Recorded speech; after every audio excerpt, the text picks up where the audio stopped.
Assalamualaikum warahmatullahi wabarakatuh. Salam sejahtera bagi kita semua. Perkenalkan, nama saya Muhammad Farhan dengan NIM 24100036000373. Saya merupakan mahasiswa Fakultas Hukum, Program Studi Ilmu Hukum, kelas 4H5.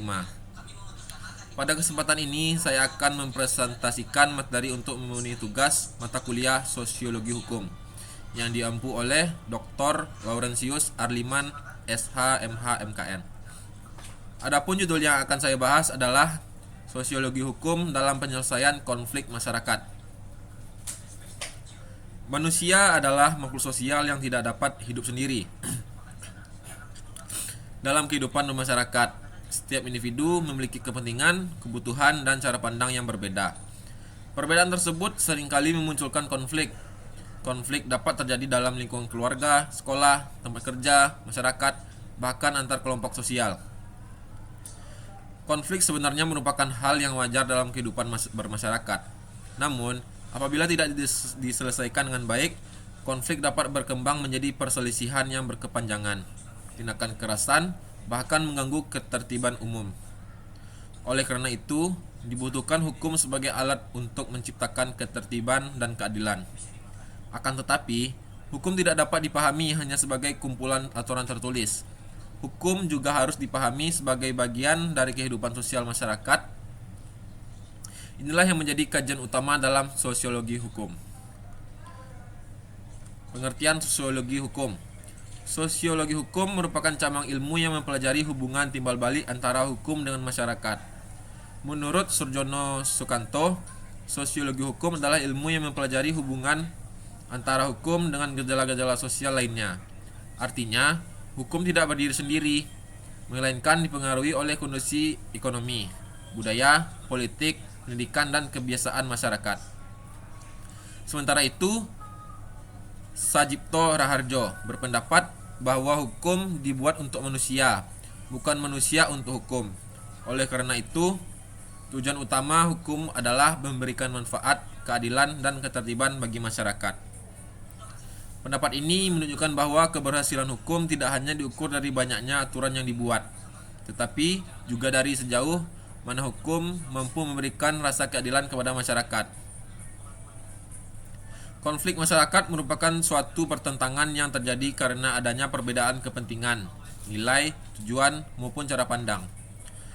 Konflik dapat disebabkan oleh berbagai faktor, antara lain: 1. Perbedaan kepentingan ekonomi.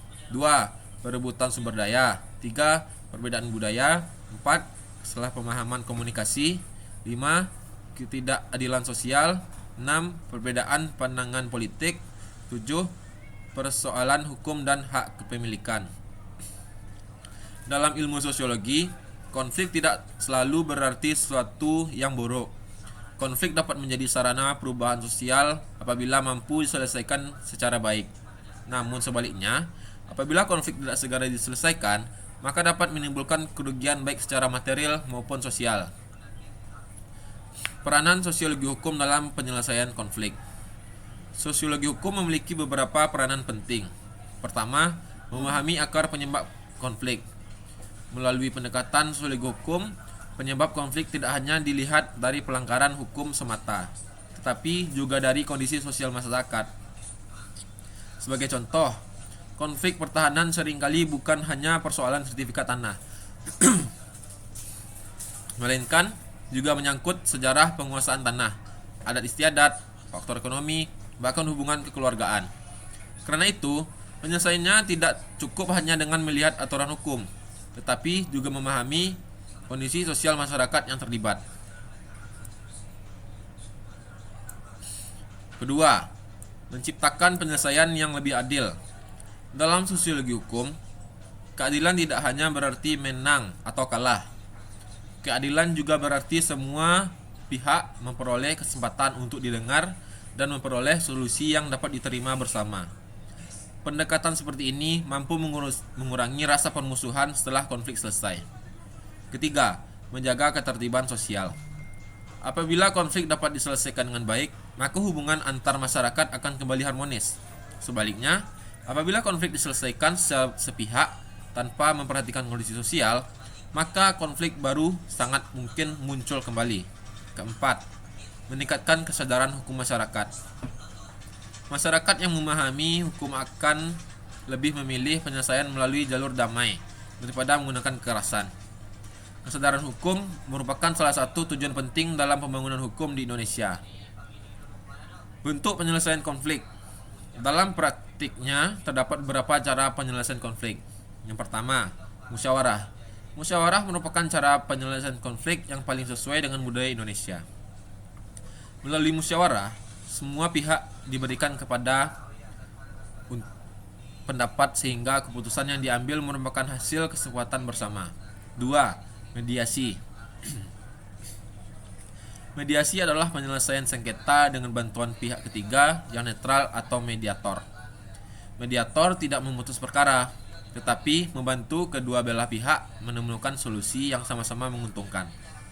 Saat ini mediasi banyak digunakan dalam sengketa keluarga, sengketa tanah, sengketa bisnis, maupun perkara perdata lainnya. Yang ketiga, negosiasi. Negosiasi dilakukan secara langsung oleh pihak-pihak yang bersengketa. Masing-masing pihak berusaha mencapai kesepakatan melalui komunikasi tanpa melibatkan hakim. Yang keempat, arbitrase. Arbitrase biasanya digunakan dalam sengketa bisnis atau perdagangan. Para pihak sepakat menyerahkan penyelesaian sengketa kepada arbiter yang nantinya memberikan keputusan. 5. Litigasi atau pengadilan. Apabila seluruh upaya damai tidak berhasil, maka penyelesaian dapat dilakukan melalui pengadilan.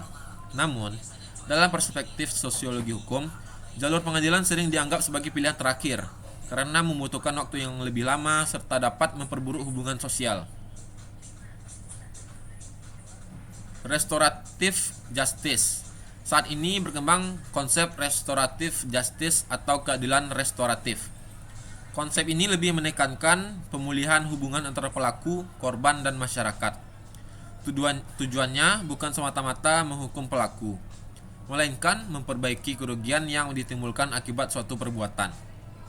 Pendekatan ini sangat sesuai dengan nilai musyawarah dan budaya kekeluargaan yang hidup dalam masyarakat Indonesia. Contoh penerapan. Sebagai contoh, terjadi sengketa batas tanah antara dua warga desa. Apabila perkara langsung dibawa ke pengadilan, kemungkinan hubungan kedua keluarga menjadi semakin buruk. Namun, apabila penyelesaian dilakukan melalui musyawarah yang melibatkan kepala desa, tokoh adat, tokoh agama, serta mediator, maka penyelesaian biasanya lebih mudah diterima oleh kedua belah pihak. Contoh lainnya adalah konflik antar remaja akibat kesalahpahaman di media sosial.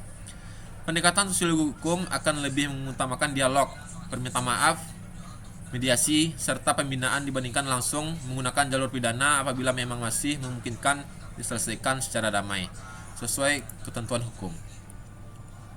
Menurut pendapat ahli, yang pertama menurut Roscoe Pound, hukum merupakan alat rekayasa sosial atau law as a tool of social engineering. Artinya, hukum bukan hanya berfungsi memberikan sanksi, tetapi juga menjadi sarana untuk membentuk masyarakat yang lebih baik. Sementara Sajib Toraharjo menyatakan bahwa hukum harus mengutamakan kemanusiaan. Apabila suatu aturan justru menghilangkan rasa keadilan masyarakat, maka penegak hukum harus mampu melihat tujuan hukum secara lebih luas. Pendapat para ahli tersebut menunjukkan bahwa hukum selalu memperhatikan kondisi sosial masyarakat agar benar-benar mampu menyelesaikan konflik.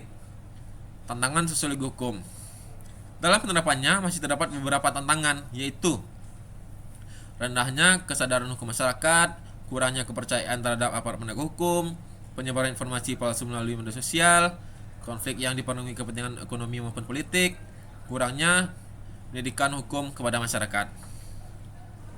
Oleh karena itu, diperlukan kerjasama antara pemerintah, aparat penegak hukum, akademisi, tokoh masyarakat, dan seluruh warga negara untuk membangun budaya hukum yang baik. Dari sini dapat kita simpulkan, berdasarkan pembahasan tersebut, dapat disimpulkan bahwa sosiologi hukum memiliki peran yang sangat penting dalam penyelesaian konflik masyarakat. Sosiologi hukum mengajarkan bahwa penyelesaian konflik tidak cukup hanya berdasarkan aturan hukum tertulis, tetapi juga harus memperhatikan kondisi sosial, budaya, nilai-nilai masyarakat, serta rasa keadilan. Melalui pendekatan seperti musyawarah, mediasi, negosiasi, dan restoratif justice, konflik dapat diselesaikan secara damai tanpa menghilangkan tujuan utama hukum, yaitu menciptakan keadilan, kepastian hukum, dan kemanfaatan bagi masyarakat. Sebagai mahasiswa Fakultas Hukum, kita diharapkan tidak hanya memahami isi peraturan perundang-undangan, tetapi juga memahami kondisi sosial masyarakat sehingga kelak dapat menjadi penegak hukum yang profesional, adil, dan berintegritas. Demikian pemaparan yang dapat saya sampaikan. Terima kasih atas perhatian Bapak dosen dan teman-teman semua. Wassalamualaikum warahmatullahi wabarakatuh.